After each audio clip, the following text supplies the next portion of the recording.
Okay, let's dive right in. I want to talk about something you probably have lying around, your power drill. Seems super simple, doesn't it? Just a motor, a battery, a trigger. But what if that simple tool is actually a soldier on the front lines of a secret war? A war for your loyalty and, yeah, for your money. And this quote right here, it just nails it.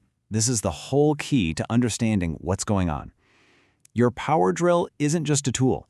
It's a passport to a battery kingdom you can't leave. Think about that for a second. A passport to a kingdom. You're not just buying a piece of hardware. You're pledging allegiance. You're becoming a citizen of an entire ecosystem with its own laws and some very high walls. So that's the big question, right? What in the world is a battery kingdom? Well, that's what we're going to unpack. We'll look at how these kingdoms get built, how they protect their borders, and what it all means for you and me. And it all kicks off with something you can literally hold in your hand. Okay, first things first, the kingdom walls. The most obvious barrier is a physical one. They build actual physical walls to make it impossible for you to use a battery from a rival kingdom. So how do they pull that off? It's actually kind of genius in its simplicity. You've seen this, right? Look here. Brand A has this unique slide-on track, but brand B? Nope, they've got this totally different tower thing that clicks in. They're designed from the ground up to not work with each other. It's the classic square peg, round hole problem, but on purpose. Just like that, boom, the walls are built. And these kingdoms, they're ruled by some heavy hitters. We're talking about the big guys. DeWalt, Milwaukee, Makita, you name it. Each one is like a king demanding your complete and total loyalty. Once you're in their ecosystem, they'll do anything to make sure you never leave. But, a physical wall can be climbed, so they added another layer of security. Yeah, the shape of the plastic is just part one. Beyond that physical wall, there's an invisible guard standing at the gate. A digital gatekeeper. And trust me, this one is way tougher to fool than just a piece of plastic that doesn't fit. And here it is, their secret weapon. It's basically DRM. Yeah, digital rights management. But for your drill, it's wild.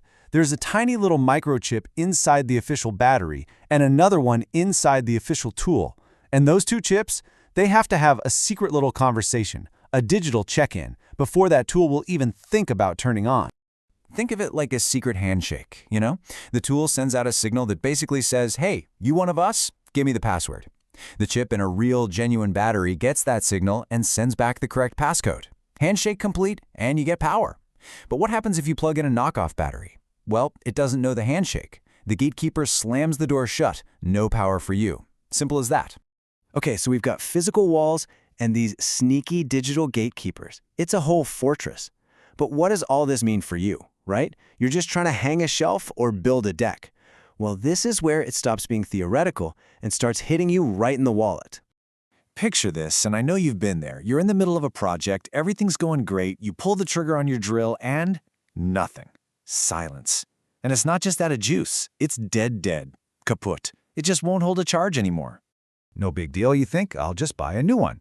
So you go online or to the store, and bam! Sticker shock. $120 for one official passport-stamped battery?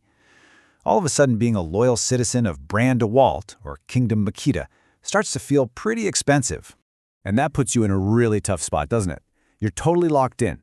Your choice is to either cough up the cash, pay the king's ransom, really, for their official battery, or, and this is the crazy part, you have to ditch your perfectly good tool, abandon the kingdom, and start all over again with a new brand. It's an incredibly effective trap.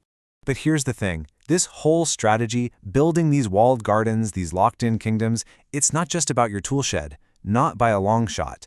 Once you see it here, you start seeing it absolutely everywhere. Just look at this. It's the same exact playbook. For power tools, it's the proprietary battery, right? The physical and digital lock. For your smartphone, it's the operating system and the app store. Try running an Apple Arcade game on an Android phone? Good luck. And printers? Don't even get me started on printers. And those little chips in the ink cartridges. It's the same kingdom strategy, just wearing a different disguise. So, that leaves us with a final question for you.